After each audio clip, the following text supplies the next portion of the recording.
Ready? 1, 2, 3. Patriots. Patriots, gay triots, they triots, black triots, brown triots. Fuck off! Welcome to America's top DEI podcast, where we just like to give them hell all day, every day. Pumps, what have you had it with? Okay, what I've had it with is I've just fucking had it with voicemail. I've had them with leaving them. I've had them with receiving them. Like, there's no world in which you're going to confirm my appointment and I'm going to call you back. Like, that's simply never going to happen. If you send me a text and it says confirm and all I have to do is hit C, I'm in. Stop leaving voicemails. I just feel like we're past that. I left one this morning for a friend on my way to work. I felt guilty about it ever since because nobody fucking wants to listen to a voicemail. Nobody. Well, I don't even think I listen to them anymore because now the smartphone will transcribe. And so now I just read the transcription of the voicemail. Mine doesn't do that. It does. You just don't know how to do it. Well, that's probably true. But I mean, like, does any appointment think that I'm going to call them back and say, yes, I'm going to confirm? Well, I mean, I think, you're like, we know you're on the cusp of boomer. I'm Gen X. not. I think a lot of boomers call back. No, I do think boomers call back. I 100% do. But I'm not on the cusp of being a boomer. You're pretty close. Kylie, what's the age of what's the year of a boomer? I just feel like if it's like 1970 or 1969, I'm going to crawl under the table immediately. What's a boomer? 1946 to 1964. That's pretty I'm close. 6 years past it. 6 years? 4 years? You're talking about 4 years. Wait, what's 64? You're 68? No, I'm 70. 70? So that's 6 years. And you act like 4 years is the world's biggest age gap. So I'm not that close. It's pretty big. You can't have it both ways. It's pretty big considering you can't be so much younger. Considering you don't know how to, that you can transcribe your voice memos. Well, I don't know how I can do that. I wish I did. Click the message. I'll show you. It's really easy. And then you can read them. And then you no longer have to listen to them. What about when I'm an asshole and I leave them for people because I'm driving? I mean, I have felt guilty. Why do you feel guilty? Just because nobody wants to listen to that. If it were me, I'd be like, why did you leave a voicemail? Why? Maybe your friend likes it. I doubt it. Did you ramble? No. I was very short and to the point. All right. I bet it's okay. I think you can alleviate your guilt. It's just a voice memo. I know. It's just, I didn't not a big thing in Trump's America. I didn't, take over in a fascist movement or anything. No. I mean, you're not like out there triple trumping. You're not out there, freebasing Fox News. I think we're fine with the rogue voicemail. Okay. I have something that I have to share with everybody. So a friend of mine called me, FaceTimed me Monday night. And I answer the phone. And this friend of mine, her name is Liz, her default setting is just smug in general. So I answer the FaceTime and we're making direct eye contact and we're both just silent, staring at each other, which is kind of our thing. Like if we see each other, we just kind of stare. Neither one of us are like, oh my God, hey, we're more like, what are you doing? And so we kind of stare at each other and she says, I have a confession that I have to make to you. And I said, okay, Liz, what is it? And she said, I went to my doctor and I've had tennis elbow from all of the pickleball playing, but I haven't been playing that much pickleball lately. So I was talking to the doctor about some other things, like generalized healthcare. And then she says to the doctor, I haven't been playing that much pickleball, but despite this, my tennis elbow still persists. And the doctor then inquires, do you carry a Stanley Cup? To which Liz answered, yes.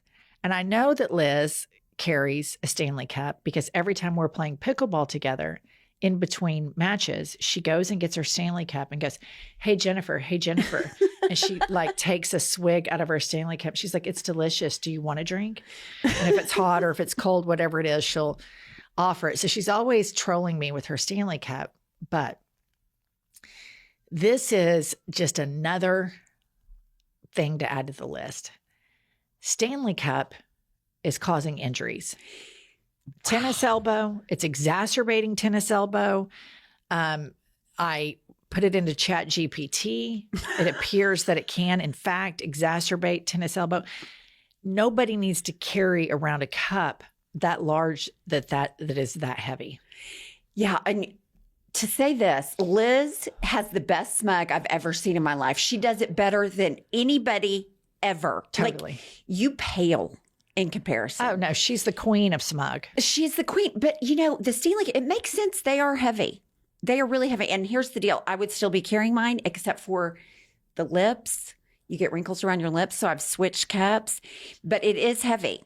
It is heavy. I'm not going to say it. So now, in addition to it's a gateway to MAGA, it's a gateway to tennis elbow. Just add that to the list. Yeah. And lead poisoning. Yeah. I mean, I just don't think there's any question about it. So I just thought that was a pretty interesting evolvement in my ongoing study of the Stanley Cup fetish. And if you're new here, listener, the Stanley Cup, I'm not talking about the hockey thing. I'm talking about this American fetish, capitalist consumer fetish, particularly among white women that carry around these large cups that have lead in them and just like drink nonstop. I still will never get over that somebody has to sip on something all day, every second of every day. So if the listeners knew, tell them about your hydration issues. Like, you're so mad about overhydration. You think everybody's overhydrated. Well, I do think everybody's overhydrated, and I do drink water all day long, but I found myself in the ER screaming, crying with what was diagnosed a few hours later of kidney stones, which was worse than childbirth. And I mean, you guys, that was death. It was complete and utter death. I don't go to the doctor. I'm an anti-hypo. Like I brag about, I have 102 fever and I'm not going to go to the doctor because it's a total racket, because we all know the fever will go away. And you kind of are judgmental about people that do go to the doctor. Totally. 100% judgmental of hypochondriacs. Totally. Which we all know my husband is one. So when we go to the hospital, he takes me, and everybody knows Josh's long, torrid history with demanding exams, demanding medical care. And I'm the opposite. And his hypochondria makes me even more of an anti-hypochondriac. So I find myself at the ER wailing, right? I'm completely wailing. They inject me with a couple of doses of morphine, which took my pain from a 10 down to maybe a 6. I'm a little bit better. But then they're like, okay, we're going to take you away for your CAT scan. And Josh chimes in, with contrast or without. I whip my head around like, what are you, a fucking radiologist tech? What do you mean with contrast or without? I just kind of like whip around. He goes, oh, I know all about it. I've done both. Right. And I'm just like, how would you know with contrast or without? I mean, that's just insane. Oh my gosh, I love that so much. That makes me so happy that he did that, because it's just a little bit of brevity in that very dire situation. He keeps saying, and I'm screaming, you guys. I mean, it's just horrific, horrific pain. My legs are convulsing and I can't control it. And I keep saying, I'm going to vomit. I'm going to throw up, because I felt so much pain that I felt like the only thing I could do was vomit. And Josh goes, well, at least this is happening now and not while we're on our trip. And I'm just like, it doesn't matter when it happens. It's still terrible. You have to know this, listener, about Jennifer Welch. There is nothing that she has, like, I would say, a genuine phobia of besides needles. She hates it. You think she hates the emergency room? Wait till they get near with a needle, like a shot. And my girl was in so much pain. She didn't even bitch about it. You weren't even scared. You just took it like a big girl. When the doctor came back and they'd done the no contrast CT scan, he came back and he goes, well, it's what I thought. You have 2 kidney stones. I said, does that mean you're sending me home? And he goes, well, yeah, eventually. And I was like, I don't want to go home. And then I realized, like, I'm asking to stay at the hospital. That's how painful. I know that any listener that has had this, and this is my first time at 50 years old to have one, it's so brutal. But I survived. I can still kind of feel it. I think it's about to go into the bladder. It's all TMI, but it was traumatizing. But anyway, I do drink a lot of water despite browbeating over hydrators. I drink water all day long. I don't drink Cokes. I don't drink sodas. I don't drink iced tea. I drink water. Yeah, but I don't see you. You don't like carry around a bottle of water. Well, not no, like I do. No, and that's a part of my personality because I am so against performative hydration Right. that I think that stance drove me straight to the ER to a non-contrast CT scan. Getting shot up with morphine and fentanyl, which good Begging God. to stay in the ER. Who is this person? Oh my God. Welcome to I've Had It. I'm Jennifer. I'm Angie, HBIC. Let's check in with the lesbians. Kiki. I'm happy that you're back, Jessica. We were worried sick. I know. You know, if I'm at the hospital, It's bad. it's just Yeah. couldn't be worse. Okay, I just have to tell. We have a new nickname for Kylie/Katie/Kiki, the magic lesbian /Kathy. She got a letter in the mail and it said, "Dear Riley." We had a brand send us like PR packages, and I opened the letter and it says, Jennifer, Pumps, and Riley. We are huge fans. Yeah. That is hilarious. I think there's just something so funny about calling somebody the wrong name. I'm glad you think so because your best friend does it constantly. I think it's kind of hilarious. Okay, what do you have in store for us today? I've got some reviews today. This first one is 5 stars titled, Thank You from the Groomers. And Elle writes, when my girl gang of groomers, formerly known as teachers, aren't too busy making kids trans, putting litter boxes in our classrooms, and brainwashing America's youth with our liberal woke agenda, despite not even being able to get them to put their name on their paper, we love tuning in to YouTube Broads to refuel our nasty woman powers. Thank you for being a breath of hope and life to all the public servants out there trying to create kind, empathetic, critical thinkers in Trump's America and his attack on education. You help fuel the fire that keeps us fighting the fight, and we so appreciate your support and for bringing us along on Pump's lesbian DoorDash driver journey.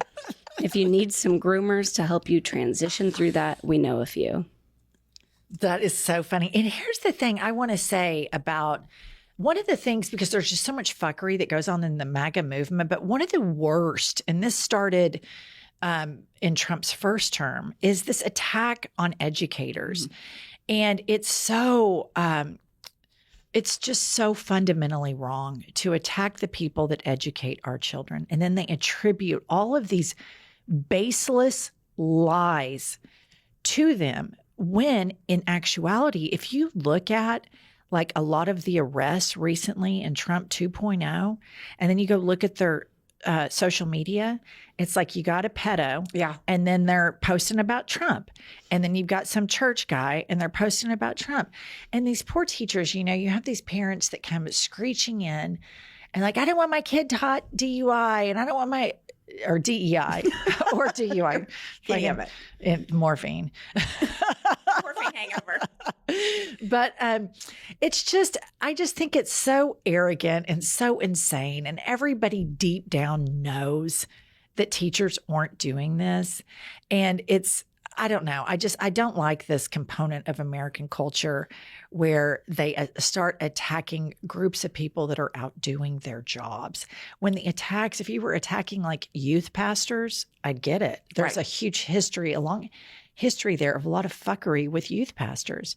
If you wanted to start attacking church camps for indoctrinating children, I would say do it. But also as a parent, you don't have to send your child there.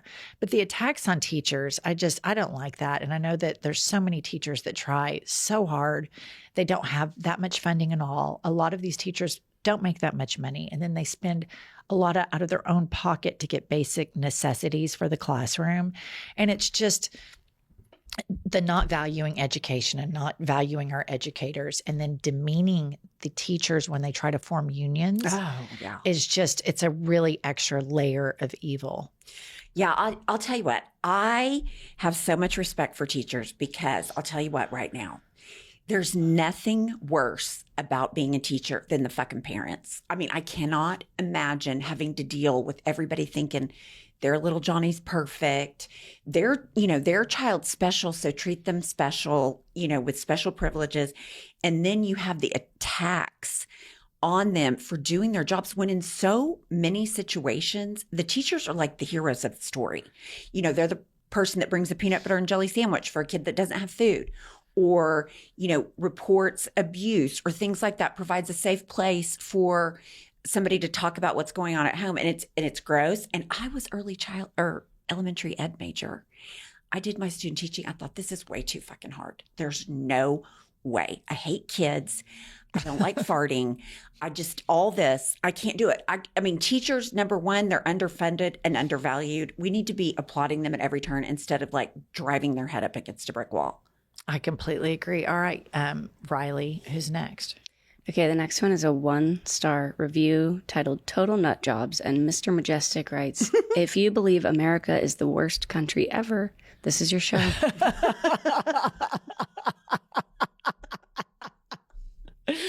I mean, here's the deal, Mr. Majestic. I guess people like Mr. Majestic don't understand constructive criticism. And No. They don't understand the intent that the founders had for a country to be criticized and for corruption to be called out so it could be brought into the light and corrected. They don't understand this, the MAGA, the basic majestic MAGA. Well, and I think we all know why. I mean, there's a through line there. Obviously dumb, but their religious beliefs, they're not allowed to question that. Therefore, you can't question Trump or the MAGA policies, or you hate America, or you're blasphemous if you criticize religion or ask questions. So makes perfect sense. Okay, now I've got some stories from the news. We have right now, the IRS is now allowing houses of worship to endorse political candidates, ending a 71-year ban. Okay, so here's what I have to say about this. Do it. Let's put them all on record. Let's put all these mega churches on record supporting Trump. We all know they do. We all know that they want to. I think this is bullshit. I'm hopeful that democracy survives. And not only does this get reversed, but they are taxed because big church is every bit as dangerous as big pharma and big oil. And big church goes widely ignored in the United States of America because the Democrats are too big of pussies to say the MAGA Christian nationalist is a cult, antithetical to the teachings of the religion.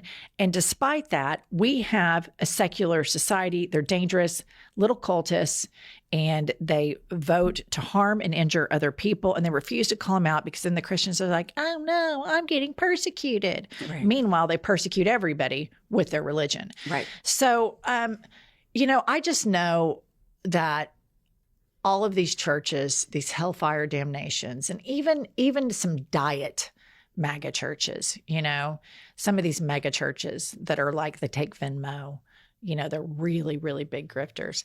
They like the authoritarian style of government because it works well for their business model. The more authoritarian your personality, that like psychiatrists did a study, what is the one component that is the through line of Trumpers? And the majority of them have an authoritarian personality or defer to an authoritarian personality, even more so than religion. And so what helps religion thrive is it is an authoritarian. So the thing is, you have an authoritarian government, you have authoritarian religion. So all of these people find themselves in these situations, and critical thinking, education, teachers, all of that, they mask as being evil. Oh, you know what I saw the other day? I meant to bookmark this. Caroline Leavitt at the podium, she was talking about spiritual warfare. Mm-hmm. That doesn't surprise me at all. So, to our international listeners, there's this thing in the American South where people believe in this spiritual warfare thing, and they think it's happening at all times. And in their worldview, Trump would be with the angels.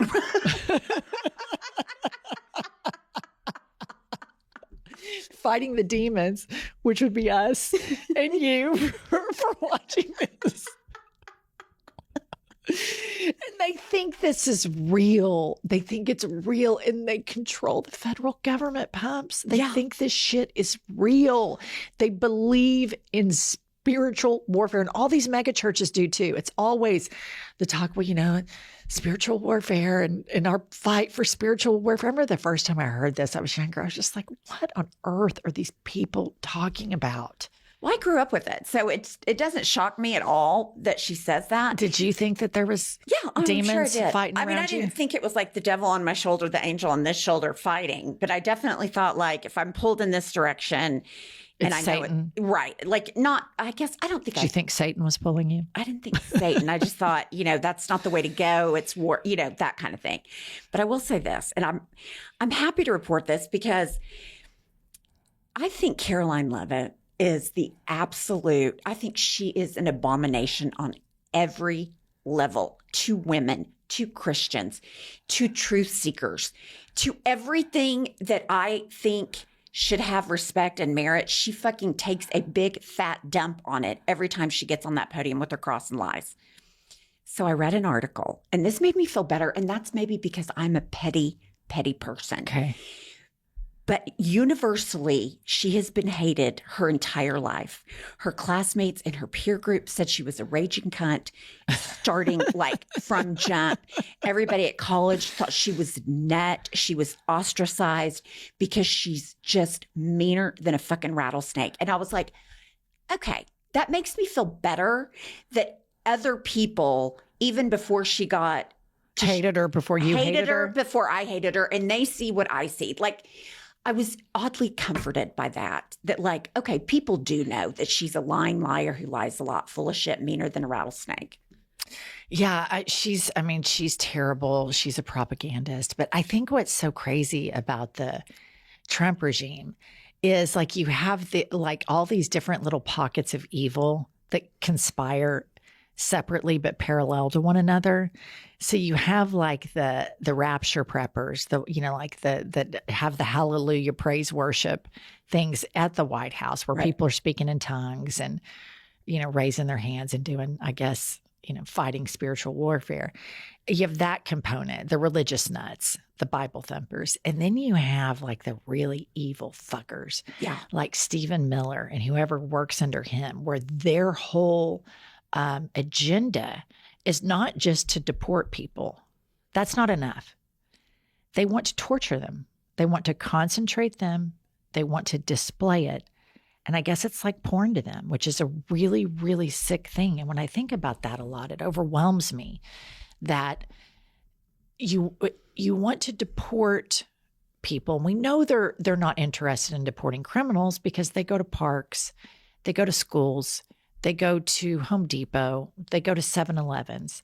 They're not going and, getting some FBI alert of some drug house somewhere where people are, trafficking human beings or trafficking drugs, which we would all agree those people need to be deported with due process and incarcerated and after a trial. That's not what they're doing.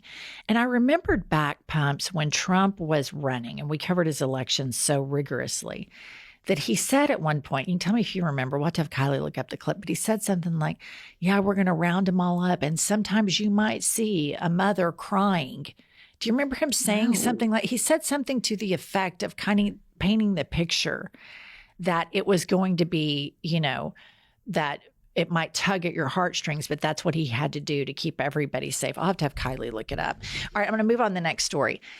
All right, nearly half of parents, 47%, admit they're only staying together for their kids. Okay, here's what I have to say about this. And I think every married person with kids can vouch for this. Some days, you're only staying married for your kids. Some weeks, you're only staying married for your kids. And then sometimes you're married, you're past that. And you're like, oh, I actually really like this person. I'm married to him because we're a family.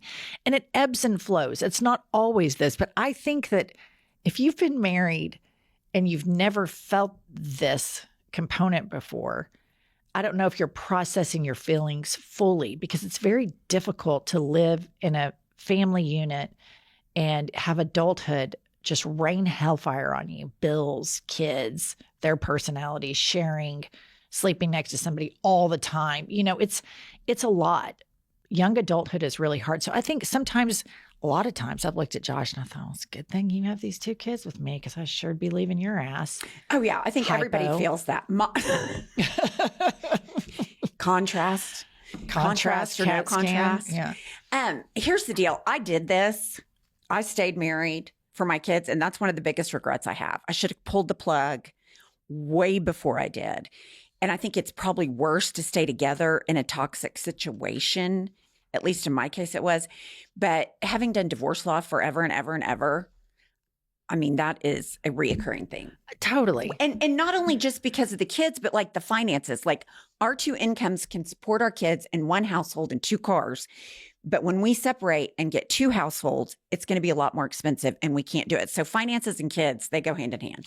Yeah. And sometimes it's like I've been through a phase in my marriage before where I'm glad that we had the kids because there's a good couple of years there where I was just like, I don't really like this person. Right. I can't stand him. And it made more sense, like you said, for us to stay together. And then we, sought therapy. He went to rehab and things got better. And so, I think for those listeners that are experiencing this, unless you're in an overtly abusive situation, then you have to completely get out. Sometimes that's just a part of marriage. Sometimes it is just the kids that keep you together for a little bit. Absolutely. I just think being with anybody all the time and living with them is fucking hard. I mean, even your kids, it's hard to live with.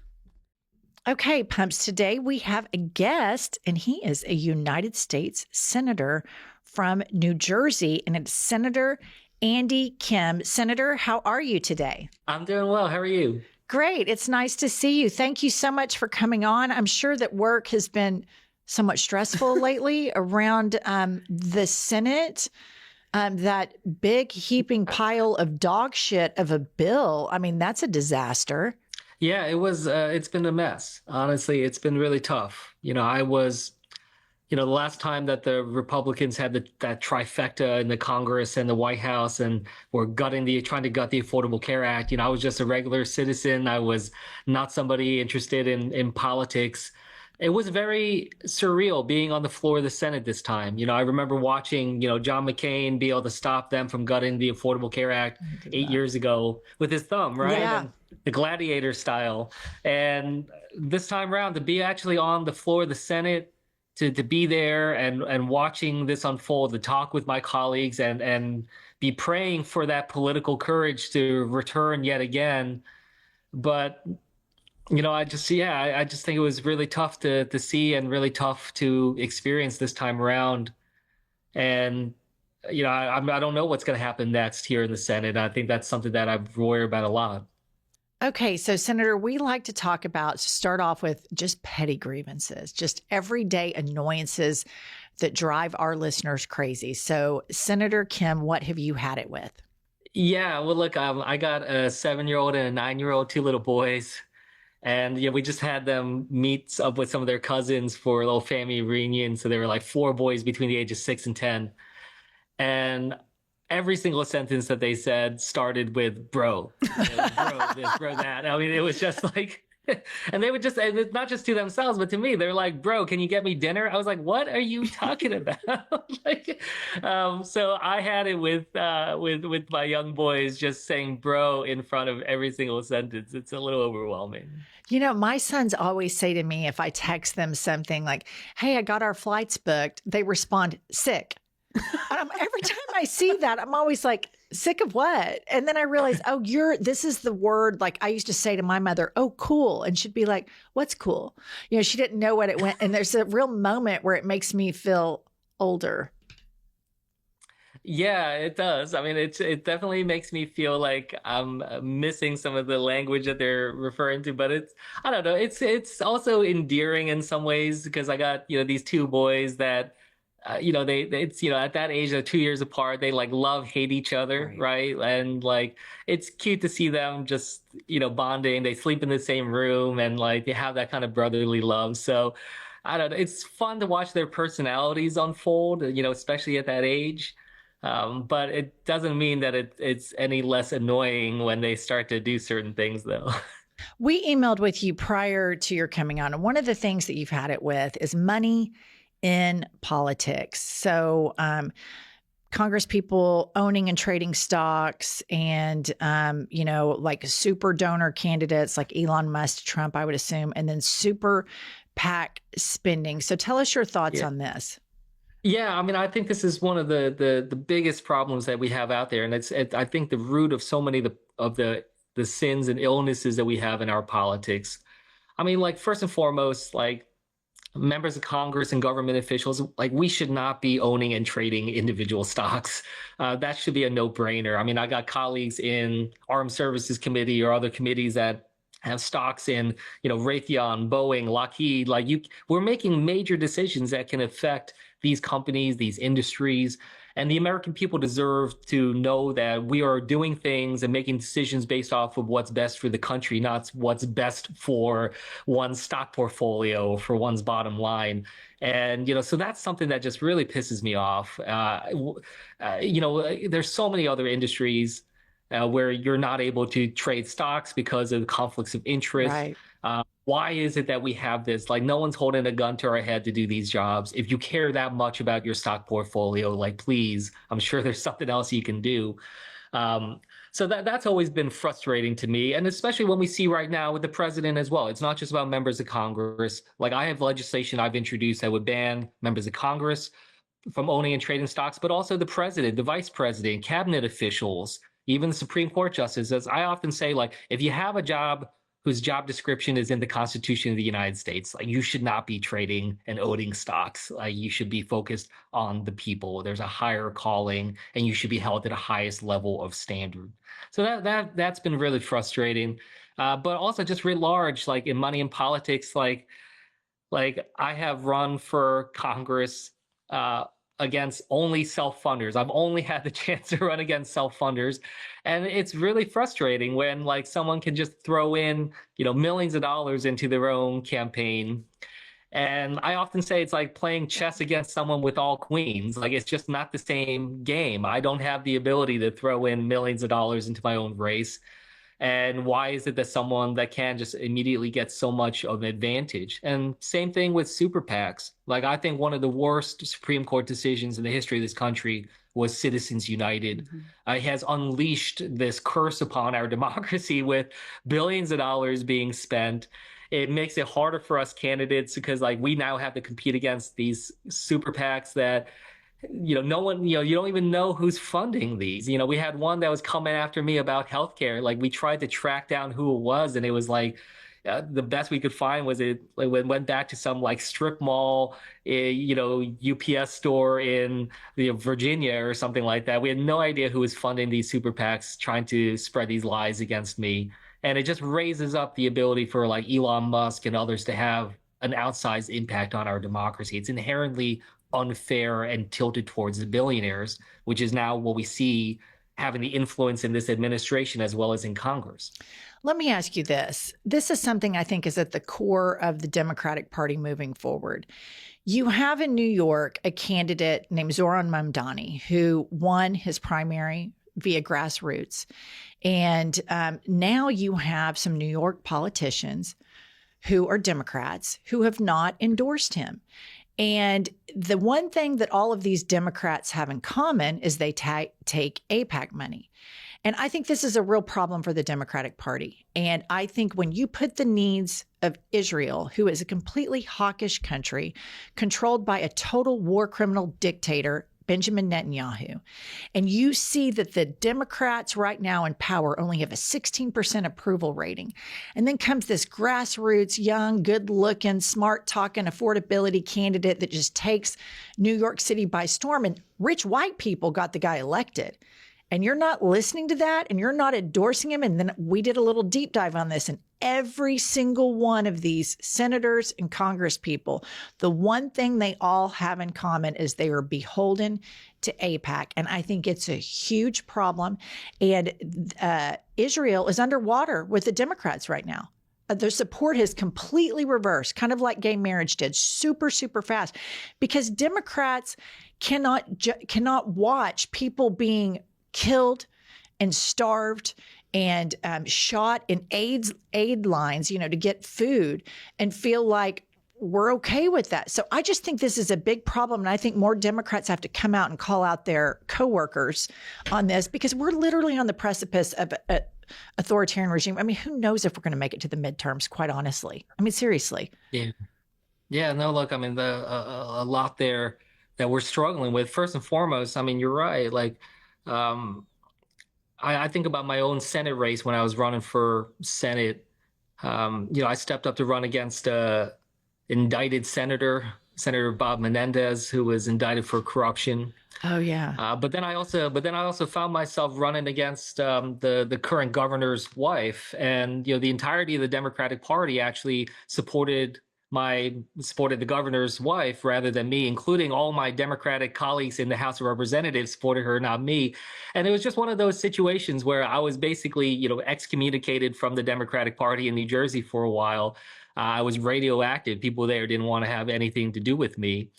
And I found it to be so frustrating in some ways, because, you're just like, look, like, let's not be just beholden to concentrations of power. Let's not be beholden to, corporate interests or this or that. And in New Jersey, we have a machine politics, and it's a Democratic Party, my own party that's doing so many things that I think are wrong, doing so many things that I think are specifically talk about AIPAC. Do you take money from AIPAC?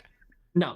No, I don't take money from AIPAC. Don't you think that in light of the low approval ratings of elected Democrats, and it's such a layup right now to get high approval ratings against just this idiotic MAGA regime. It should be such a layup. But our politicians, Schumer, Hakeem Jeffries, are tethered to AIPAC, and you can just feel it. You can feel their compromise. And the base of the Democratic Party, we're not stupid. We don't go, okay, we're all into Epstein. Oh, okay, now we're not supposed to be into Epstein. Oh, okay, Jewish space lasers. We actually critically think and think for ourselves. And as I watch it, and I watch, why are these guys not endorsing this just fantastic candidate? I think we have to, at this time, politicians like you, communicators like us, have to band together to move the Democratic Party away from this, because I think it will be our demise. We lost 2 political races to a fucking moron who cannot blend his makeup because of centrist Democratic policies. And here's the thing, I live in a red state, and I used to buy into this Democratic narrative that, we need to be in the center because it's going to turn off the right. Centrist Democratic policies, if you live in a red state, it only makes the right wing further right, because everything they define is in opposition to what the opposing party is. So if you're in the center, they go full tilt, no abortion, even if you've been raped or it's going to save your life. They go so far right. So at this point, I'm like, fuck it. Let's go all the way left. And really, Bernie's ideas, AOC's ideas, Zoran Mamdani's ideas, they're just not radical. The problem is they are just not beholden to special interests. And I just feel like we have to beat this drum. I think about this a lot because, in the House of Representatives, I represented and won a district that Trump won twice. So, I watched, the Republicans try to gut the Affordable Care Act. My congressman at the time, a Republican, was the lead author of the healthcare repeal bill. He was the one that came up with the idea of gutting pre-existing condition protections. And he won my congressional district by 20 points in 2016. So he thought he was untouchable. But look, we were able to do a 21-point flip, win this seat, help flip the House of Representatives in 2018. And I won in 2020 this district again, despite the fact that Trump won my district that year in 2020. So, I thought a lot about what does it take to win. And I'll be honest with you, like, so often people in DC try to make it seem like, a swing district, swing states, that there just is a blue army and a red army duking it out every day. It's not the case. What I found in my district is the vast majority of people in my congressional district couldn't stand either party. They have such distrust in politics as a whole.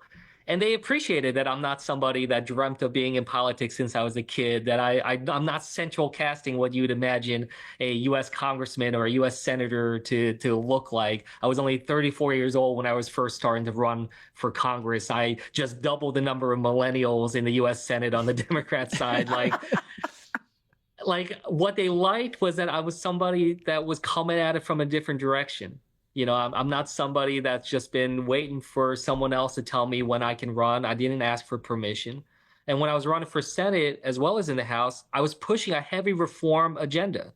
It's some of the things I talked about, money in politics, but also, about just fixing our fundamental democracy.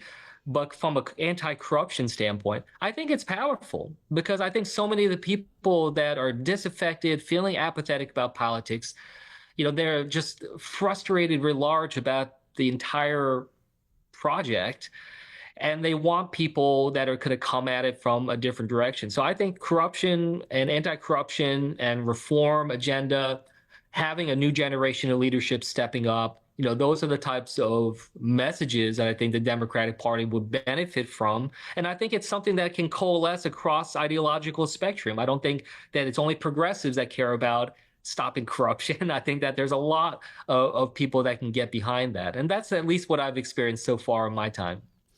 Go ahead. When you look at what you have proposed in terms of corruption, and every time I hear people talking about corruption in politics, Nancy Pelosi is the first name you hear. And I look at how the stock market and the buying futures, like Trump's going to announce a tariff, so we're buying and selling. The way that is working, is there any way by legislation to protect people from insider information because of their political appointments? Yeah, well, look, like I said, I introduced legislation that would ban members of Congress, but also executive branch senior officials from owning and trading stocks, because I don't think that we should be able to have that kind of insider knowledge and then be benefiting off of that and trading off of it.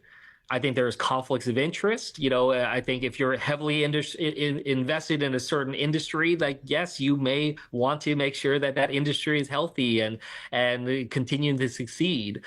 So there's no way to be able to extract that. And I've seen it, and also it's just also about the perceptions from the American people when they're seeing, Trump doing what he's doing with the tariffs, turning them on, turning them off. And then they're seeing, members of Congress actively trading at the same time. When they see members of the administration actively trading stocks at that time, it certainly gives the perception that, that this is something that is being dominated because of personal benefit and interest.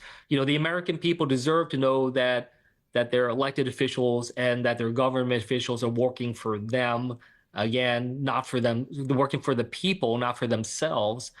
And so that's really important, especially at a time when there's such distrust in government. 84% of people percent of people in New Jersey surveyed believe that their politicians are corrupt. 84%, that is a crazy number. It just shows you how widespread the concern is. How can democracy function if 84% of people believe that their elected officials are corrupt? It's not functioning. Right? That has to It's change. Not functioning. I think it's just absolutely not functioning. And Trump has monopolized on that. I want to get back to what you were saying about you winning MAGA districts. And I think there's a lot of nuggets there for Democrats. And I think about AOC in the last race. She won districts and precincts that Trump also won. And she went famously to her Instagram Live and asked what it was. Zoran Mamdani, same thing. And if you think about the juxtaposition of that, you sitting here talking about anti-corruption, but think back to what people originally said about Trump. He's so rich, he can't be bought. That's what they thought. They thought he's a billionaire. We worship. That's a symptom of American culture we're going to have to deal with if we survive this, but that we worship rich people and we think that they're somehow superhuman. But I do think the nuggets in your districts that you won, that Trump won. Same with AOC. And the same with Mamdani is a way for Democrats to look into messaging, because all of you fiercely, from what I'm hearing you say, and what they do, are fiercely independent, grassroots, not beholden to corporations. And there was this myth among MAGA voters that Donald Trump, because he's so wealthy, couldn't be bought, and that he was going to, quote, drain the swamp. We all know that was all bullshit and propaganda, blah, blah.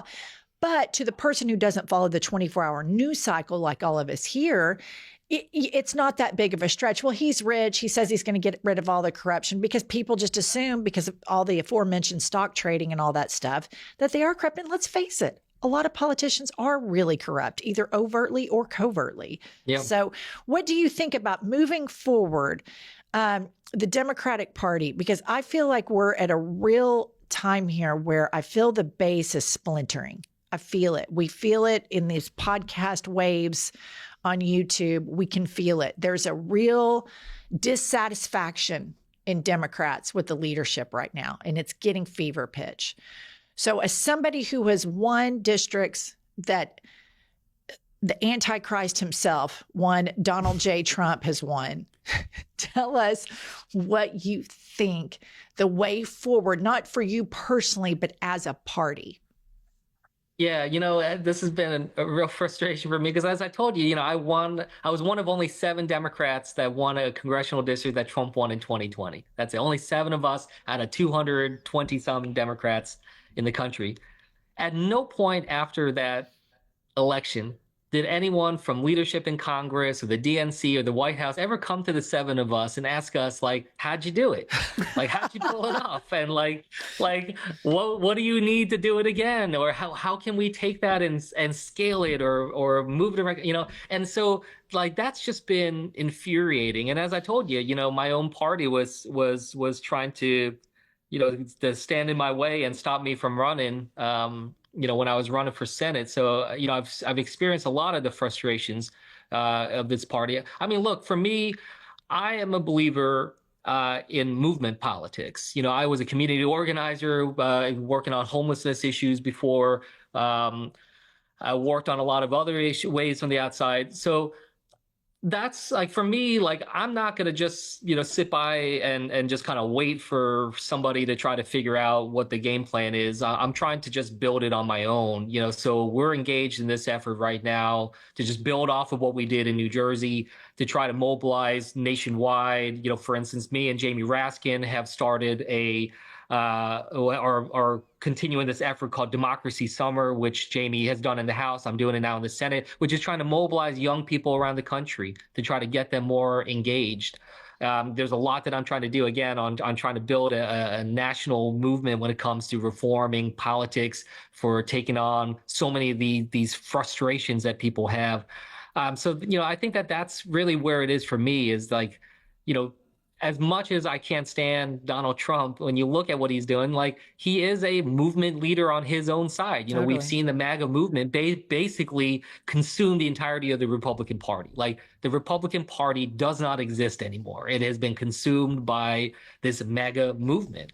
Well, the Democrats, we're not going to be able to compete or be able to win if we're just thinking about this in traditional party politics. This is not party politics. We're up against a movement leader. We need our own movement. We need our own effort on our side to be able to go up against that. And so I really do think that we need to continue to push on this outside-in mentality to be able to build a movement. And it's not going to just come from just the edicts of political party leadership. It's something that we just need to be able to harness. And I hope people see that as we get closer to the midterms, because, that's how, I came into office, by helping be part of the 2018 wave. I was a candidate that had, nobody, no connections to the Democratic Party or the DCCC or whatever. We're seeing those candidates now stepping up around the country. Like, I hope people can channel their frustrations and anger and channel that towards lifting up some of these incredible candidates that I'm seeing stepping up. These are people that are, not, waiting for the blessing of party leadership. They're just jumping out there saying that they want to roll up their sleeves and get to work. And I hope people, adopt one or two of these candidates or these, these congressional districts and try to make sure we can mobilize and be able to win back the levers of power to stop Trump, to restore some of the checks and balances, and then certainly get engaged in a much more fulsome effort to try to shape the party leading into the presidential election cycle. So that's certainly where I'm trying to do. Like, we need to make sure we can get back control over one or both of the chambers. That needs to be our immediate goal in terms of winning back one of the gavels and stopping Trump from just being able to run the tables and being able to do another big, beautiful, disastrous legislation. We can't let him do that again. So that's at least kind of how I'm trying to think through this right now. Okay, now let's play our game, Had It or Hit It. So I'll list some things, and if you like it, you'll say hit it, and if you don't, you'll say had it. Oh my God. Welcome to Had It or Hit It. I would hit it. Had it. Had it. I hit it every day, sometimes twice a day. Okay, had it or hit it, grocery store bagels. I had it with grocery store bagels. I'm somebody that I actually love making my own bagels. So I make my own bagels, and I take that very seriously. And with grocery store bagels, I don't even think they can be called bagels. I just call them circle bread because it is not actually a bagel, and I think it does such a disservice to the name. It's false advertising, so that's something I can't stand. Okay, last one. Had it or hit it, your coworkers. My course, depends on who we're talking about, but look, what I'll say is that at least in the Democratic caucus, it's been really extraordinary getting to see and work alongside them. Some amazing people there that I've been learning from and engaging in. And just in general, I want to just put a plug in, at a time when Elon Musk and others have been demonizing public servants, I want to lift up public servants. I was a career public servant. I actually started my first job at USAID, which we've seen under attack and decimated. As we're approaching the 250th anniversary of our country, I hope that in this next year, we try to recommit ourselves to public service. We try to recommit ourselves to recognizing we're part of something bigger than all of us. Because right now it's being hollowed out.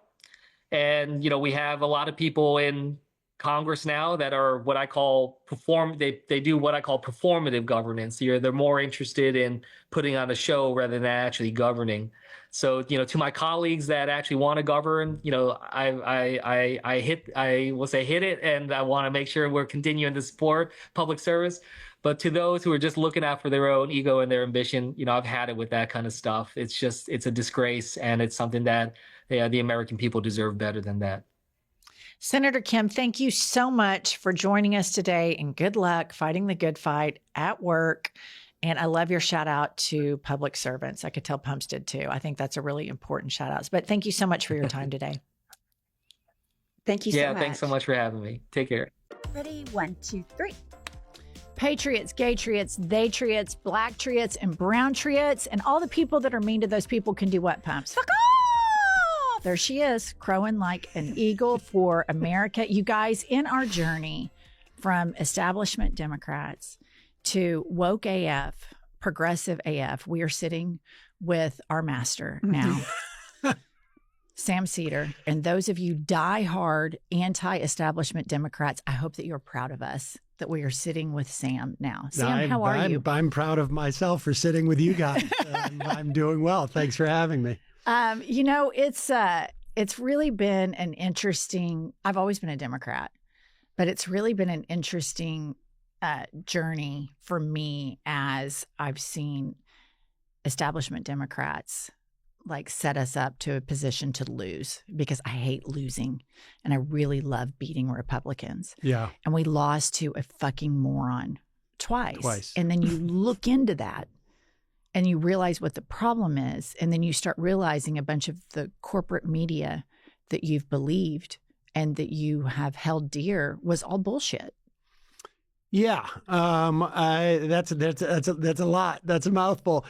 Yeah. I mean, I think I've been doing this now for, over 20 years. You're an antique. I am very old, and I feel older than that. But, and when I started off, it was in the aughts, and it was in the run up to the Bush, the George W. Bush reelection in 2004. Mm-hmm. And to watch Democrats always operate from a defensive crouch was extremely frustrating at that time. And there was when John Kerry got swift voted. Yeah, when John Kerry got swift voted. But, when I think of that election, I also think of John Kerry windsurfing off the coast of Nantucket in August. And I'm thinking, I had left show business because I had this opportunity to do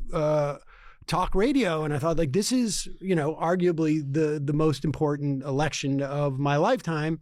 And I thought, he could have just waited 3 or 4 months. I mean, granted, he'd have to maybe go to Bermuda or something like that to do his windsurfing. But there's a lack of urgency, I think, by Democrats. And I think a lack of understanding, particularly with a specific sort of, I want to say a generation, but it's not just a function of age. It's a function of, I think, when they learned politics. For me, every 90% of the music I listened to was basically from an 8-year period from when I was high school into a couple of years out of college. That's basically where I'm stuck on. And I feel like there were a lot of politicians who were stuck on a certain era and were operating under that that understanding of politics. And the Republican Party is not who the Republican Party was, 30 or 40 years ago. And so I think we are stuck with Democrats who are largely in the leadership, who don't understand the moment that they're in and are just not up to the moment that they're in. And I think you can lose well. Mm-hmm. Right. I mean, in the aughts, we were dealing in the wake of 9/11. There was reason why, people were cowed and people were nervous and people were largely in shock, I think. But Democrats didn't even know how to lose well in a way that made it clear, who's responsible for what policies, and we're willing to fight for these other policies, even if we don't have the strength to win now. So it's frustrating, and welcome to the party. That's all I can say. Yeah. I remember I was raised Republican, evangelical Christian, registered as Republican, apathetic Republican is what I would say. But what I remember about the John Kerry thing, which when you were talking about, that's when you kind of entered this realm. I remember what a big mess they made of his wife being rich. Yeah. And now I look at it and I think his cabinet is all billionaires. But more than that, here's where I knew, and I should have known then, but I still went along with the Democratic corporate position. John Kerry was a war hero. Right. And he was swift voted by draft dodgers. Yeah. By George W. Bush, the dumb one, the son, and Dick Cheney, who went predatorial style into poor neighborhoods to recruit the poorest people into the military, sent their sons and daughters to Iraq. Not, John Kerry, who wouldn't even stand up for, not John Kerry, Dick Cheney, who wouldn't even stand up for his own lesbian daughter. And what you said, Sam, that they operated from a defensive crouch. John Kerry did that to a T. And I remember my husband and I, we would stay up and watch Jon Stewart every night, because when you live in the Bible Belt and you're surrounded by people that think George W. Bush is so smart, you really have to tap the vein with, media that makes you feel like you're not going fucking crazy. So we watched Jon Stewart every night. Jon Stewart was peak then when he was bashing George W. Bush. And it just infuriated me that John Kerry then, who actually went and served in combat in Vietnam. My dad served in Vietnam. These people are damaged from that. There's a whole generation of dads out there that have PTSD and they were never allowed to deal with it because then you're a pussy if you go to a therapist. Yep. Mm-hmm. And they raised all of us. And Dad, I love you. Thank you for your service. But there is a lot there to the people that made it back home. And the fact that the Democratic Party, that's how much they fought back on that. It really pissed me off. They were afraid. I mean, the reason why Kerry was vulnerable to that is because he really led with that, in the convention, for instance. Like, I don't know if you remember that 2004 convention, but it was so over the top, promoting his military service. And that, frankly, that was not the impressive thing about John Kerry. What was impressive about John Kerry is he came back and testified in front of the Senate and said, who's going to be the last man to die for a mistake in Vietnam? And that was what was impressive about John Kerry as a young man. Exactly. But they were so afraid of being seen as weak in the war on terror that they had to sort of get out in front of their skis. And John Kerry basically made it possible for the swift boating to have an impact on him. Let me ask you this. Do you think that it's connected, this same mentality of John Kerry, like you said, highlighting the military service and not the standing up for principle after the fact? And do you think that that's connected in the same way that Democrats want to try to appeal to patriarchal Republican voters, the same way that Kamala Harris trotted around with Liz Cheney, and the same way that when Rahm Emanuel was on my podcast, he threw trans people under the bus? There is this pussy-ish nature of Democrats where they are pining for the approval of establishment Republicans, and they're never going to give it to them. No, they're never going to give it to him. First off, I really enjoyed that moment with Rahm Emanuel. I really have a strong distaste for that guy. I think that is the same impulse. And the same idea that what Harris did was just complete malpractice. Because she's going around, every election now is a change election, right? And she's going around with a Republican to say, we agree.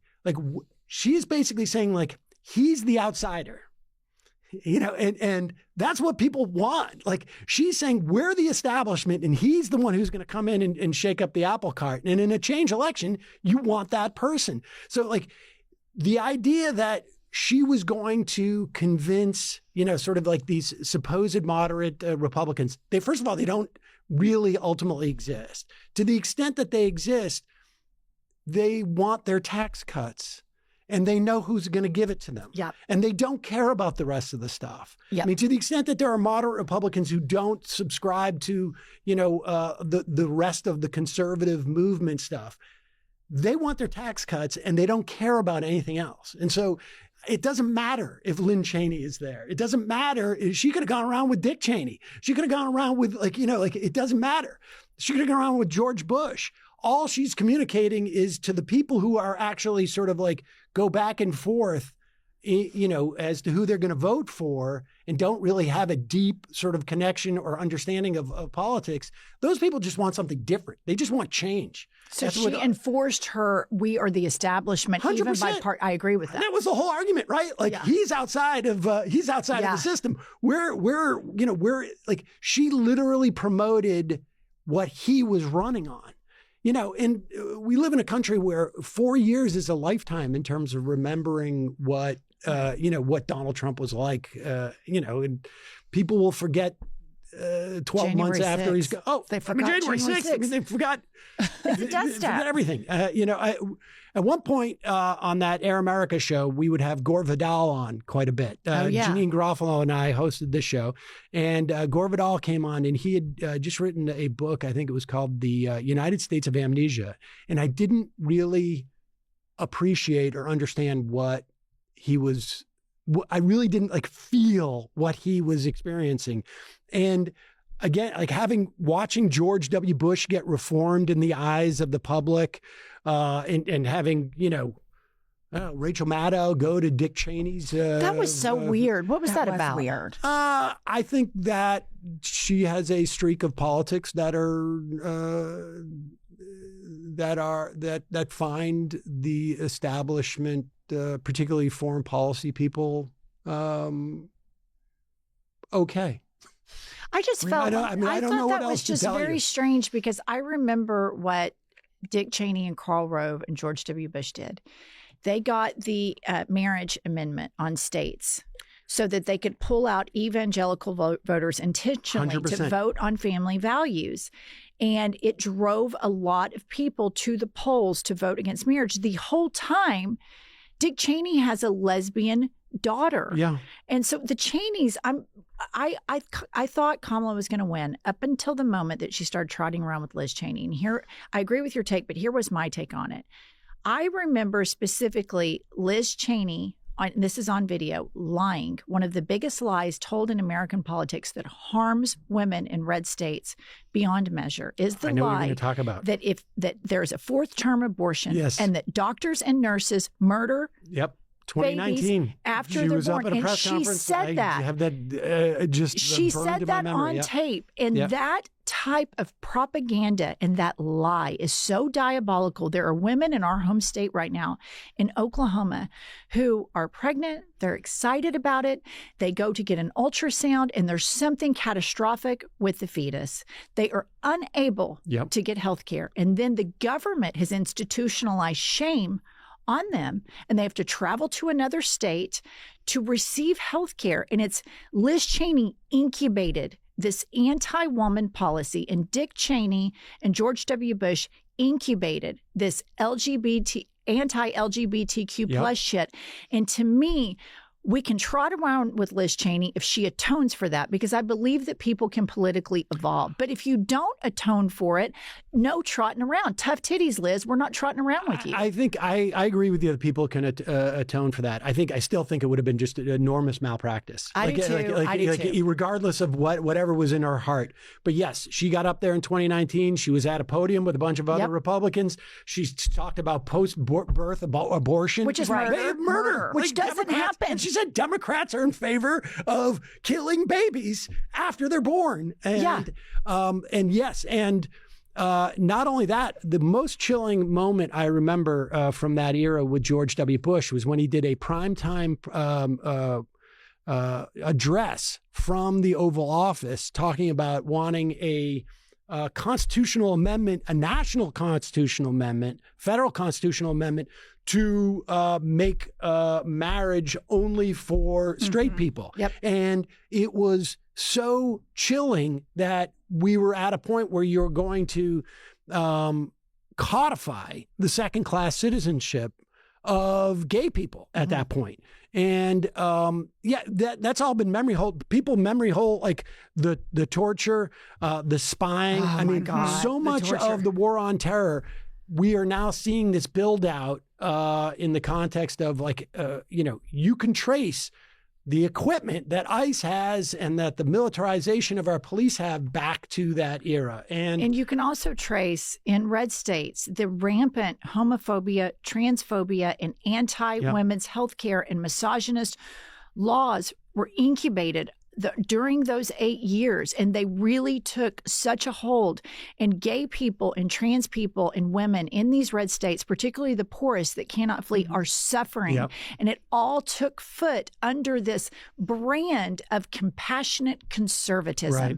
The family values Republican voter who defines that if you are a lesbian and you have a lesbian wife and you've adopted kids, that you're not a family. Yep. And it's so inherently anti-family, and it still permeates, and it set the psychological soil for what now is worst, which is Stephen Miller and Donald Trump's Gestapo reign. And then now I'm concerned about the psychological soil that this administration is setting for after biology catches up with Trump. What is fucking next? Because the Republican Party gets progressively more diabolical and more evil, Sam. Yep. I mean, I agree. And I think for too long, we've had Democratic leadership who has said, I mean, Obama said that the fever is going to break. Biden said the fever is going to break. I mean, they said it over and over and over again.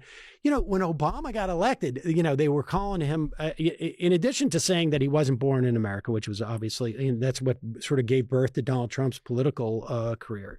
They were, carrying around monkeys on nooses and stuff like this. And he's like, well, the fever's going to break. And he said that in 2008, he said that in 10, he said that in 12, he said that in 14 and 16. And then Biden started saying it. I mean, and that's not the way this goes. This is not a fever. This is not, they haven't caught a cold. This is what the movement is built upon. And, we are seeing the effects of an era of Democrats who just weren't aware of what's going on. I mean, there are Democrats now who I think I am, to the left of ideologically, but understand partisanship, which is different from necessarily having like progressive values or whatnot. I mean, I think the Democratic Party, I think is definitely to the left of where it was 20 years ago. Broadly speaking, on economic terms, not so much from 40 or 50 years ago, but from 20 years ago, because we were in the wilderness for a while. But even in those areas where I would disagree ideologically with some of these Democrats, at least they, I think, are aware of like there's a partisan fight to be had here. And you have to engage in it. You can't, things like, let's get rid of the filibuster, I think is a really important test, regardless of what your ideological backing is. To the extent that people don't want to get rid of the filibuster, it's a good indication that they don't want to own the things they vote for. Mm-hmm. Yeah. And you have to be very suspicious of a politician who doesn't want to own what they vote for, because they're probably voting for something that most people, if they were really aware of it, wouldn't be happy with them about. I mean, this is what we hear with Republicans all the time. This is why, they're cutting, now they're talking about the Obamacare extensions, the payments, the subsidies as being rife with fraud and abuse. Right. They keep having to go back to the fraud and abuse because they don't want to concede to the American public. We're just kicking people off of food stamps. Yeah. We're just kicking people off of health insurance. We're just kicking people off of Medicaid. We're going to kick people off of Medicare eventually if they get their way. We'll kick people off of Social Security because of all the, Social Security disability fraud and abuse. It is a way of avoiding taking responsibility for policies that they have that the vast majority of people would be against. And the filibuster is another one of those things. So, like for me, a big litmus test for a politician, let's say going into the Senate, is will you get rid of the filibuster? Mm-hmm. I mean, putting aside like any ideological differences, will you make sure that you own your votes and make the Republicans own their votes? Right. And so just principle.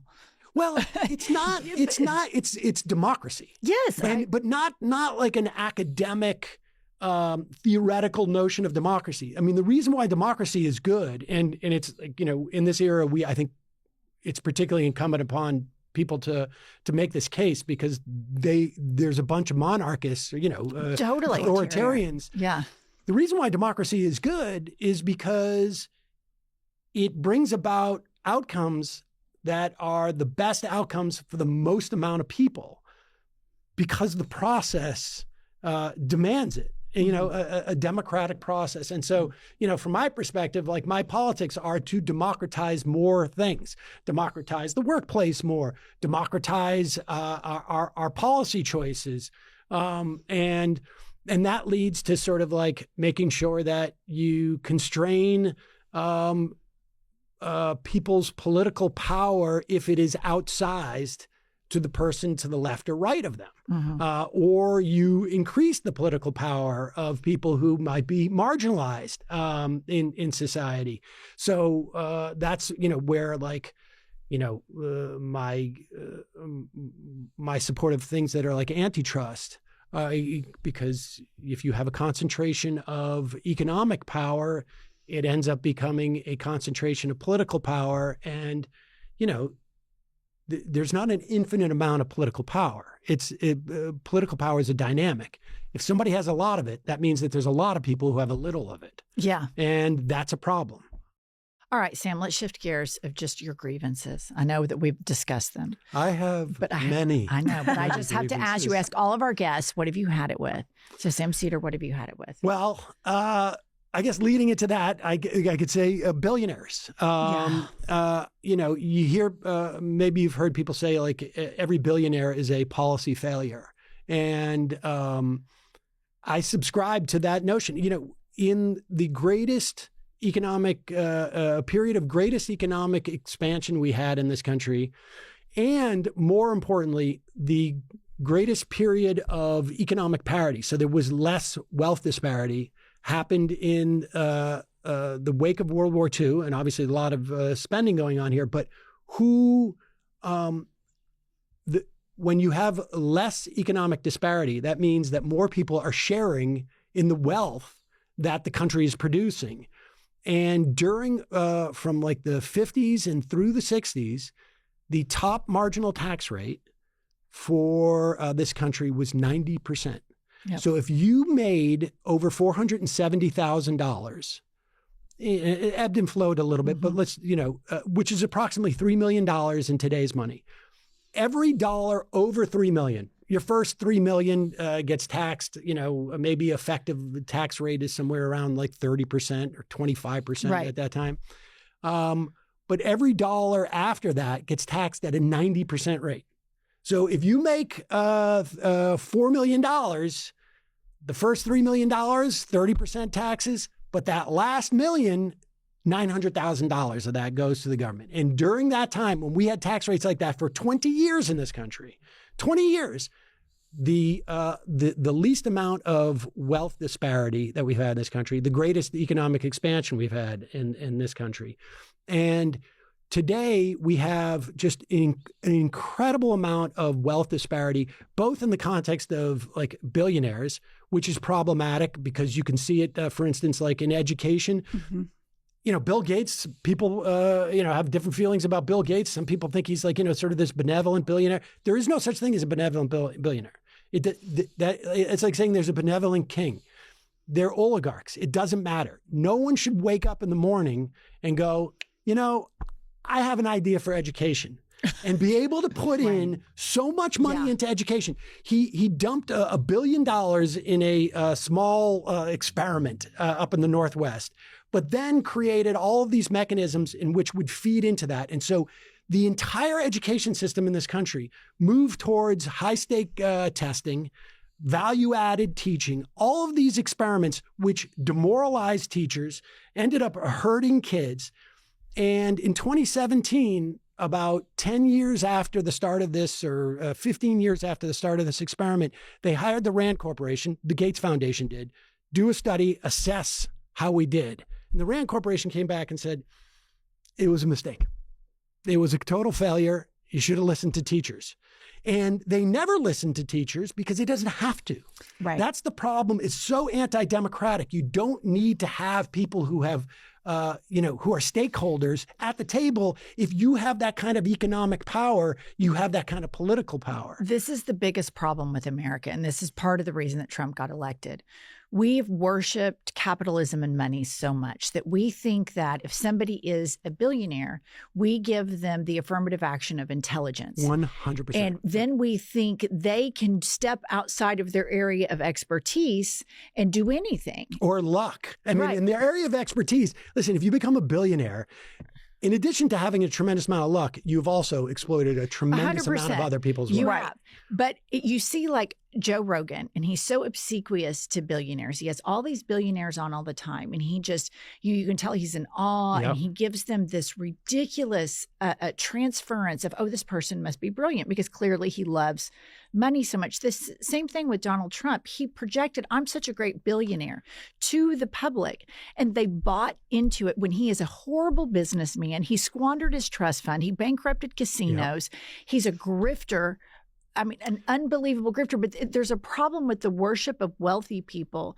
And I think it's twofold. It's easy right now to caricaturize these billionaires, like Elon Musk, total piece of shit. Zuckerberg went on TV and said, I feel like men have been neutered. I mean, I think what a piss boy. All right. So you can talk about what pussies each of them are individually, but that's somewhat intellectually lazy because it's the system that has allowed these people to become where they are, and then a culture that props them up and idolizes them and attributes intelligence and expertise to them that they simply don't have. Well, you remember, like, George W. Bush was like supposedly the first CEO president, right? I mean, that's how they sold him. Yes, I do. And you had Paul Ryan at the time telling these fake stories about how, a kid who comes to school with and has to get a free school lunch. He feels badly about this. He wants a brown bag. I mean, he told this fake story that was like not even his story. Somebody else had made it up. But the point is that they were basically saying you are more morally righteous if you're wealthy. Yes. And so when Donald Trump came down that escalator, I was actually, back in those days, I was doing MSNBC. I was in the green room and I would do Chris Hayes's, and I think we did like a Mystery Science 3000 when he was coming down the escalator. And I said, dude, he's going to win because they have built, I didn't think he would win the general election, but I'm like, the Republicans have built a system where it's like, if you have money, you are necessarily morally more righteous. So my attitude was like, Donald Trump's going to walk on the stage and he's going to go, I'm a billionaire. And everything I say is right. Everything you say is wrong because I've got more money than you. The prosperity gospel has also soiled the psyche for that as well. I mean, Trump's grew up in all of that. In her evangelical home, they give rich people can do a lot more things with impunity. Talked about that. Well, it's just, I was raised in where it was, well, you have more, you're entitled to more, you're entitled to pass judgment on people that have God less. blessed you more. And I was special. I was unique because I was God's blessing. And luckily I was white and from privilege. So it was this whole, I had no idea how to operate in the real world. My world was not real. It was insulated by all these other factors. And it wasn't until I had real problems where I had to confront that. But there's an entitlement taught in church and in Republican families that you're better. Yeah. You get to, and I do believe, because I remember demonizing the poor people. I remember comments in my home about what people bought with food stamps, like soda pop versus milk. I remember those comments so well. And now I realize it was all about victimizing poor people so we could have more. Yep. And I think that's the way that, you justify exploiting people. That's the way you justify, like, sort of saying, the Republicans today say, like, well, the people on Medicaid, they can go out into the in the fields and pick. We can, train them. They're just loafing around, as if like there's people who, like, I'm not going to work so that I can get free health care at age 25 or something. Like, that's just, no one thinks that way. And to the extent that there are, because we live in a world where there's, there's a wide range of people, to the extent that there are those people who would do that. Like, I'm not going to work, I'm just going to get Medicaid. It's you either have a choice of, like, some of those will get health care and versus we're going to kick kids or people who desperately need it off. Yeah. And, for me, we should have just universal health care. We should have a single payer. It's. So you brought up Paul Ryan, and I've been reminded a lot lately of the hot mic moment, whoever recorded Paul Ryan and Kevin McCarthy talking about Donald Trump, and this is years ago, being on Putin's payroll, being compromised. And that was a pretty big moment. And they, these are Republicans talking to Republicans, asshole buddies on a break from, being in the House. Somebody recorded it and leaked it. And I forget who the other guy that they said, the guy isn't in Congress anymore, but he's a California congressman that they threw under the bus as well. And then at the end of it, Paul Ryan goes, hey, this is just friends. We're not going to share this. And then you see what has happened foreign policy wise with Steve Witkoff, who by all accounts seems like a Russian asset, Jared Kushner, who has no business whatsoever doing any sort of negotiations with Vladimir Putin. and you see how Vladimir Putin is literally calling all of the shots, who he's weakly positioned. He's not even paying his military right now. We're abandoning, any support for Ukraine. And I think now that, I think it's safe to say that the entire Republican Party is pretty much compromised by Russia, that Putin has kind of taken it over. I don't know if I think that they are compromised outside of the fact that I think they're just trying to enrich themselves. And I think I don't think that, I think Witkoff, to the extent that he's not up to it, it's because we're projecting onto Witkoff the idea that he's there trying to represent some iteration of United States foreign policy, where I think what he's trying to do is make money. And and I think that's what Donald Trump is trying to do. And I think that's I think that's it. I think a lot more stuff makes sense if you just assume they're there. If you live in a small town, sometimes you see this in terms of the politics there, where it's business people perceive local government as just an extension of their business. I'm going to sit on this county board, and when we get a grant from the state, right, I'm going to hand that over to my buddy, and my buddy is going to come over, and he's the one who's going to give me the contract to dig the ditches that he needs dug, or that he's doing for the school, and that's all it is. And I think Donald Trump has come in with that same sort of mentality, and he's basically saying to all these people, yeah, go for it. Just make sure I get a taste. And that's basically it's mafia. It's mafia. Yeah. It's built on that sort of same mafia thing. Now, I also, I have different theories about what Donald Trump would not want to come out at different points. I think it's just as likely the Epstein stuff shows that he's, maybe involved in money laundering or financial stuff, or was blowing Bubba. I think we talked about a different theory about that blowing Bubba, that it was a euphemism for something else, about those pictures of him. But I think it's more I think it's more likely that maybe he was, that he was in a position of a lot of money laundering. And I suspect, you don't get away with that money laundering unless you were sort of working with different alphabet soups, in the government that might have been using you as a way of tracing other things.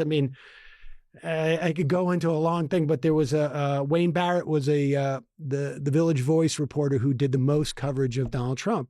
He died on the day that that Trump was inaugurated the first time, of cancer. And I had interviewed him a couple of times. I had interviewed him for years and years, but a couple of times in the run up to that election, and he kept saying this guy Felix Sater. And I don't know if you remember Felix Sater. He was a character in the Trump saga in the first Trump administration, but he was he worked for Trump at one point. He was a special, whatever it was. He had a business card. His office was in Trump Tower, but he also was an asset for the CIA and the FBI. And Loretta Lynch, was it? Maybe I'm saying her name wrong, but she wrote an affidavit in support of this guy. Got him off of a charge of sticking somebody with a champagne flute in a bar fight. And he was supposedly the guy that maybe have gotten bin Laden's cell phone number. And he thought he was going to jail with Stone at one point, and then he just sort of disappeared. We never heard from him again. But he was, I think, a conduit for money laundering. It would be my guess. Yeah. And this is just my opinion. It's totally speculative and, not actionable in any way. But that's my guess. He was tied up in some stuff. And, you don't get the phone number of bin Laden unless you're engaging in some international sort of stuff that is probably not. And so, I don't know. I grew up with Whitey Bulger up in Massachusetts. And I think that I think those type of things happen. Yeah. Okay. There's been a huge shift in the public's thoughts and polling around Israel, the country. And you're Jewish, and a lot of people that live in flyover states like Pumps and I have the majority of our lives. You don't live around a large Jewish population. You certainly don't hardly live around any Palestinians or even any Arabs for that matter. And so if you live in a red state like we have, you're kind of more focused on local government, that, abortion and, gay rights, and they're trying to put the 10 Commandments in schools and all this chicken shit, horrible shit, right? Well, then you start seeing these images. That everybody's mad in the Middle East. And that's just generally from my adult life. I'm like, oh yeah, they're always fighting over there. Yeah. I'm in Oklahoma fighting, these Christian nationalists. I can't take that on right now. And then you start seeing these images of what's happening in Palestine, and you find out that this military is bombing schools and hospitals. And then you hear reports, very valid ones, where children have been executed, bullets in the head or in the chest. And you keep hearing more and more and more. And then you find out that I kept reading into it, that Benjamin Netanyahu was funding Hamas to try to stay in power. And then you just are so outraged at the blank check from Joseph Robinette Biden all the way to Donald Trump. And then you start speaking out about it. And then and then people get on you, call you, that you're anti-Semitic for speaking out against egregious war crimes and human rights violations. And it's something that has been really traumatizing for me personally to realize, as I've had like Cory Booker and other politicians on that I really love. Like as a person in a red state, I was like, well, this person is wonderful.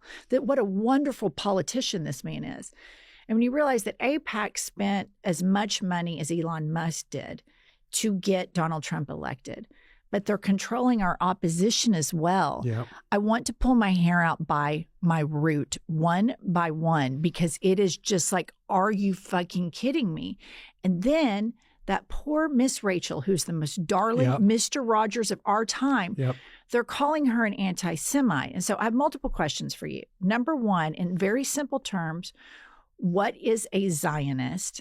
And then number two, do you think these far-right Jewish groups are diluting the dangers of what anti-Semitism is?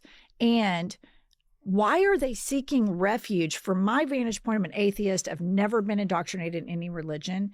The most anti-Semitic things that I see are on the MAGA side, the Young Republican chat group, Elon Musk doing Sig Heils, all of that, far more than I see from Zoran Mamdani or anybody on the left. So will you speak to that in terms that a lot of our listeners, Sam, all across America, these beautiful blue dots in blue states, but a lot of blue dots in red states, we don't know other than what corporate media has told us for decades regarding this. So what's a Zionist, and then anti-Semitism, and how fucked are we? I mean, I think, the most simplistic version of a Zionist is someone who believes that it is okay for there to be an ethno-state, a Jewish ethno-state, in the land of Palestine.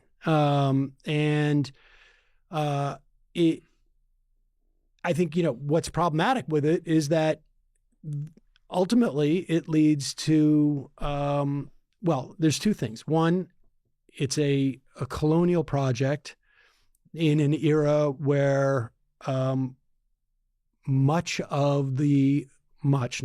this country, but certainly colonial projects of that era have been largely decolonized. That's part of that Zionism, and part of it is also that it leads to an apartheid system at best. At best. When you say Right? ethno-state, for clarity, this is kind of like Jewish supremacy. Yeah. Yeah. That Jewish people in Palestine like, would have premier rights over indigenous Palestinians. correct. Okay. And I mean, that's what it is in practice. And, you know, I think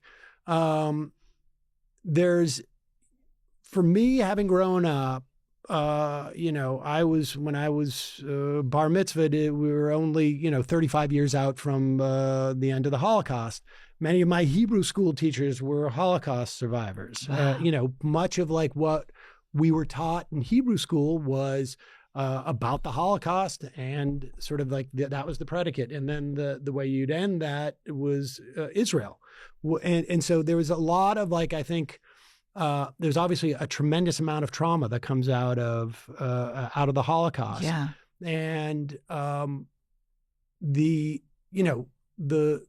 founding of the state, starting with the Balfour Declaration, was largely for the West to have, you know, some form of hegemony in that area, some form of some like beachhead in that area as oil becomes more important.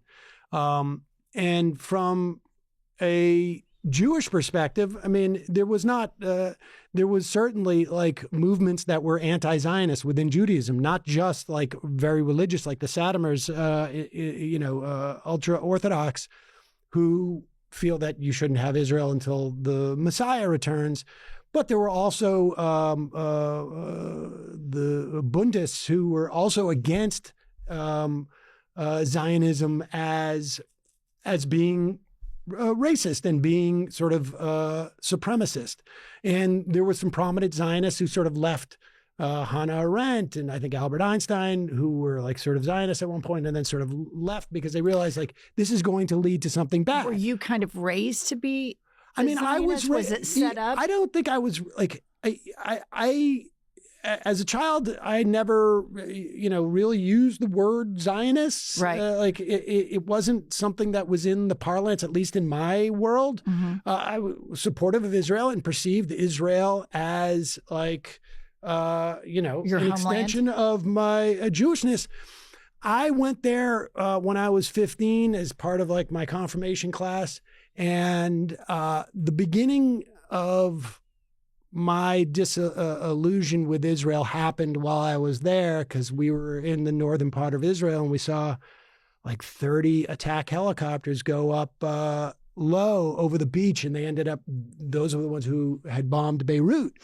And later, How old were you? 15, you said? I was like 14 or 15. Okay. And I had a big argument with my rabbi at the time. I'm like, you know, and I would have said we at that point, we're not supposed to, we don't do that. Right. Like we respond to, it's defense forces. We respond to attacks, but we don't Attack. And, you know, it wasn't until the 80s, and I wasn't aware of it until like, you know, into the aughts, or maybe the late 90s, that there was a moment in Israeli history which was akin to the moment in our history about the Reconstruction.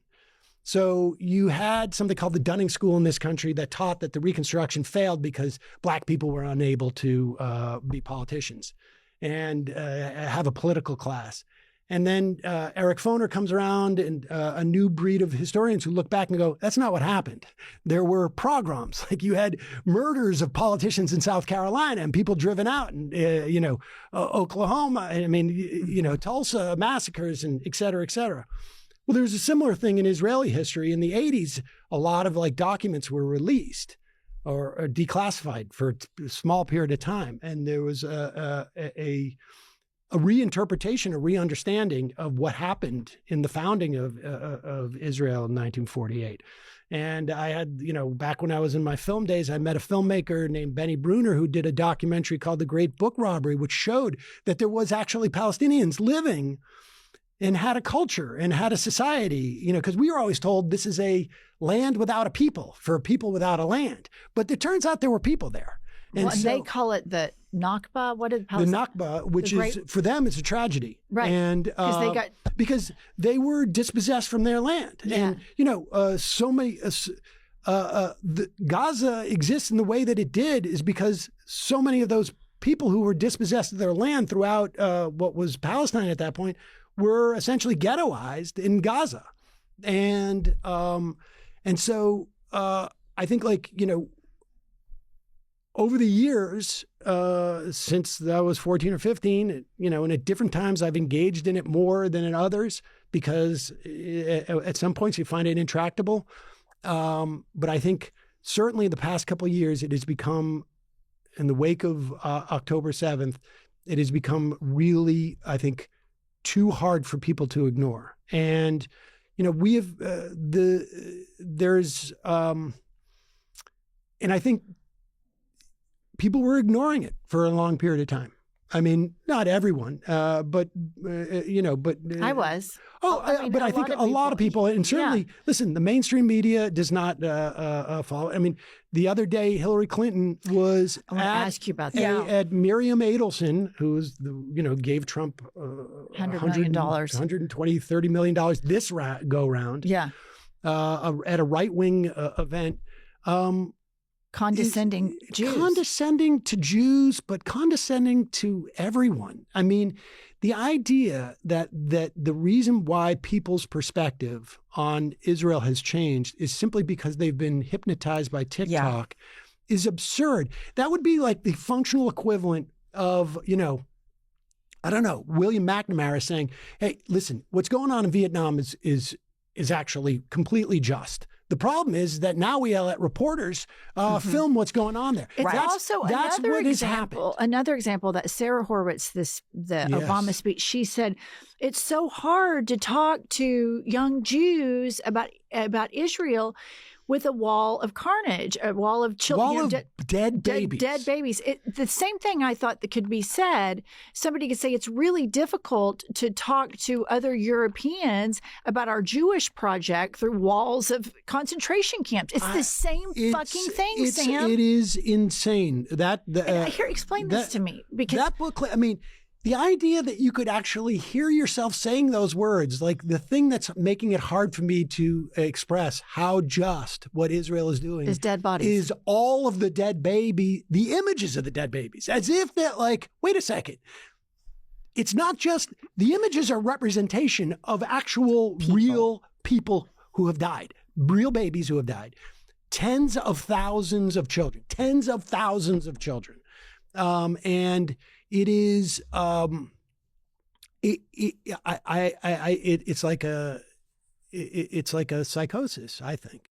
As a person that is, descendant of, Holocaust survivors, and I've studied World War II extensively because it just captivates you, the suffering and what happened. And I've read so many books about it. I've watched so many documentaries.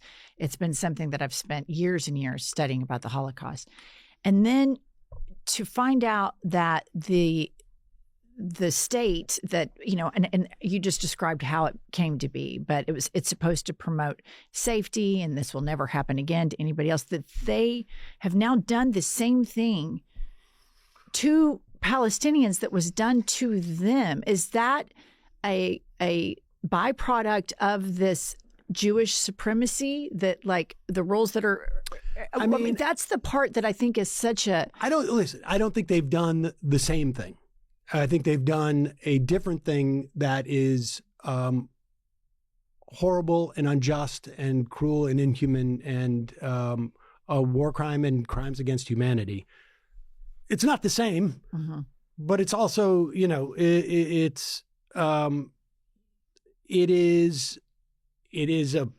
but they have, Israel has become the oppressor and has been for decades, and is engaging now in an ethnic cleansing and in a genocide that it's not the same, but it's not better. Let's put it that way. I think.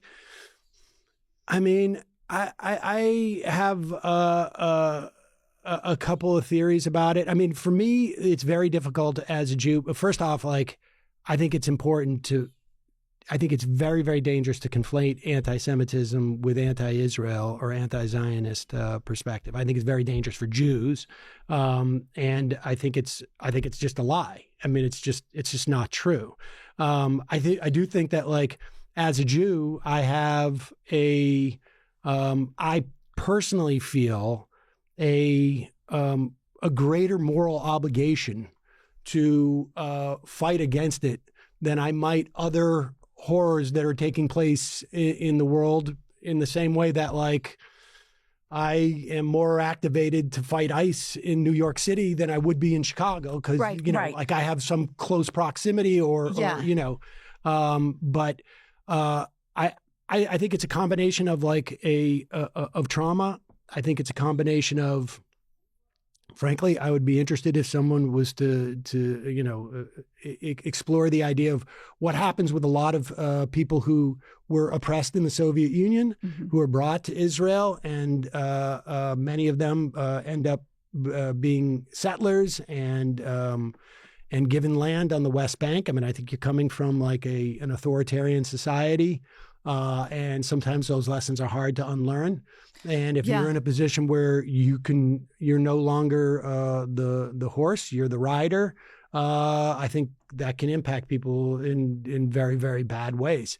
And so there was, were there opportunities in the course of Israel to sort of get off this path and maybe not correct reverse the colonization, but to find a different way forward. I mean, it happened in South Africa. I think there were, but they were missed, and so it's a horror. It's a horror show, It really is. And I think hopefully we're moving into a place where, to the extent that the U.S. has leverage over Israel, which I think is quite great, actually, at this point. And I hope use it. I hope a Democratic candidates can be very clear-eyed in criticism against the Israeli government and support for Jewish people and against anti-Semitism, because both of those things, it's easy to do. That's easy. Very easy. And you have the groups that Hillary Clinton was with that are weaponizing anti-Semitism to silence education in universities, which actually incubates anti-Semitism. 100%. Okay, we have just a few minutes left. We're going to play our game, Had It or Hit It. Oh my God. Welcome to Had It or Hit It. I would hit it. Had it. Had it. I hit it every day, sometimes twice a day. Had it or hit it, kids' screen time. Oh, had it. I've had it. I'll tell you, here's the thing. My son is, like, cross-platforms, and I keep apps off his phone, and then, like, but now his school's, like, he's doing his homework on his phone or his iPad or something, and then he's like, I just want to do Duolingo. I'm learning Navajo. And I'm like, you're learning Navajo? That's amazing. But then, is he really learning Navajo, or is he just, like... And so I have, like, 14 different ways in which I prevent him from using his devices, and none of them work. Yeah, I've fallen into that trap too, where you're grounded from your phone.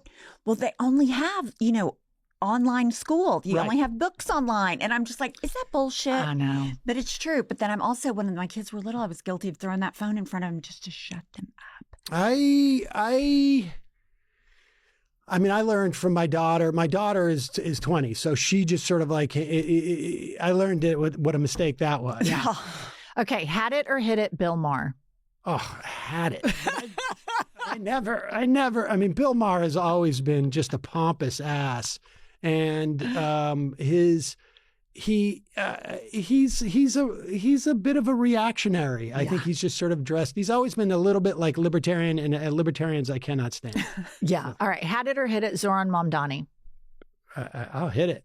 I mean, I'm very, I'm incredibly excited for Mamdani, what it means both for New York and what it could mean nationally. For the Democratic Party. For the Democratic Party, and just, I think New York is going to become, I think, a much more fun place because he enjoys the city. He's and cool. He understands what makes the city great, which is that like you can walk. I mean, you must be experiencing this. Every day's a great day in New York. You walk down the street and you've seen people from countries you've never seen people from. You've interacted with people from places that you never even thought about. You've had food that like I grew up in Worcester, and it was like, ooh, you're gonna go get some Chinese food. And like that, like it's just your life is just richer. 100%. The diversity that the city brings, and that also has to be like socioeconomic as well, because if only rich people can live here, you don't get the art, you don't get the sort of like the artists and young comedians and painters and musicians, culinary, restaurants, whatever it is. They don't have the margin of error to experiment and create new things. And so I think, it's going to be a better place. And I think it's cool. Like, he ran an impeccable campaign. He did such a good job up against all of the billionaire class. He did such a great job with all of the Islamophobic attacks on him and remaining calm, never being a victim, and standing up against anti-Semitism. But what he did that was so important for me to see, that I've used a lot as we articulate to our podcast listeners when it comes to human rights, you have to link all of them. You cannot prioritize anti-Semitism as more important than Islamophobia, as more important than homophobia. They all have to be on the same stomping grounds, which is so unbelievable to me about Hillary Clinton, that she always said women's rights are human rights, her famous saying about connecting women's rights to human rights. And then to see her on that stage yesterday, I really, for the first time, I thought, I really fucking regret voting for her in 2016. I should have voted for Bernie. I should have done it. But it's a political evolution that I think people in the base are going through right now. And Pumps and I are representative of that you start evolving and you start getting more curious, because on the left, people are readers. You are curious. People haven't taken away your critical thinking. So when you see a politician trying to propagandize you, it doesn't work. It's harder now because there's a lot of negative to social media, but there's a lot more access to information. It makes it a little more challenging to sort of wade through to find out what stuff is bullshit. But there's enough diversity where you can't corner the truth the way that it was when there was just like 3 networks. Yes, I agree with that. I was a great MSNBC Democrat for a long time. Okay, last one. Had it or hit it, United States of America. Well, I'd hit it. This is my home, and that doesn't mean it's perfect. It doesn't mean that it's even like. I think we have a lot of improvement to do, but this is my home, and so I'd hit it, as the kids would say. You did it, Sam. Okay, thank you so much. Thank you. This was really fun. It's so awesome to be in person with you in New York City, obviously the greatest city in the world. And we'd love to have you back sometime.